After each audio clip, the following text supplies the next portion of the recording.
We want to continue now with our conversation and coverage of the Patriot Act and the USA Freedom Act, still being debated in Congress right now. But first, let's take a look at a message from the Rand Paul campaign.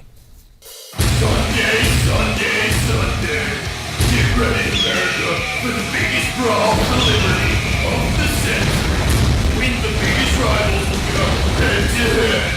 Defender of freedom, Senator Rand Paul versus the head of the Washington spy machine, Barack Obama, and his so-called conservative accomplices, the capitulating Canadian, Ted Cruz.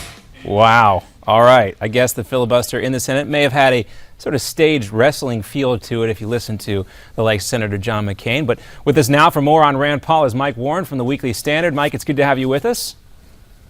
Yeah, thanks for having me. No problem. Okay, you got a new piece on this called Hawks of a Feather, and we're quoting from it now. Whether Rand Paul likes it or not, the GOP is the hawkish party, and its presidential nominee is likely to be hawkish too. That's clear enough from the rhetorical echoes across the field. So, Mike, no surprise that basically everybody on the GOP side lined up as quickly as they could to speak out against Rand Paul here.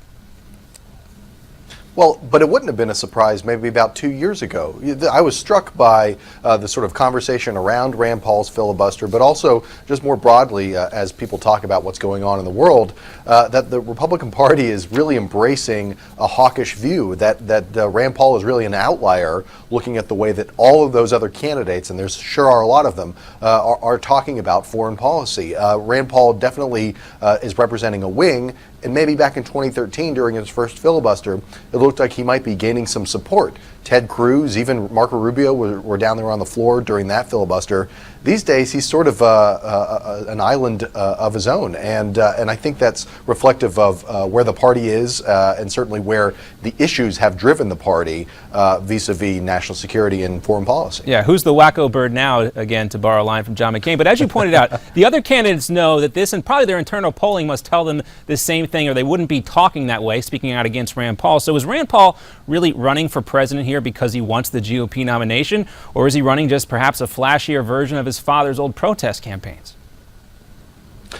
This is something I'm trying to figure out as I watch Rand Paul and watch the whole 2016 Republican primary is what exactly is Paul trying to do here? I think there was a sort of an obvious push within the libertarian wing of the party on some of these issues regarding privacy, but that's waned as ISIS has been on the rise, and I think Americans are feeling a lot less comfortable with these negotiations with Iran, and Rand Paul seems to be doubling down on these positions. I think in contradiction to where the polls are, probably where those internal polls are telling those other candidates where the Americans are on these issues. I think Rand Paul going after in that PAC video that you played before, that very strange wrestling promo PAC ad, going after his fellow Republicans. Rand Paul last week on MSNBC suggested that it was his critics in the Republican Party who helped ISIS rise and grow. I think he's sort of doubling down. It's not really winning him anybody over. Yeah, and the fact that he's on the outside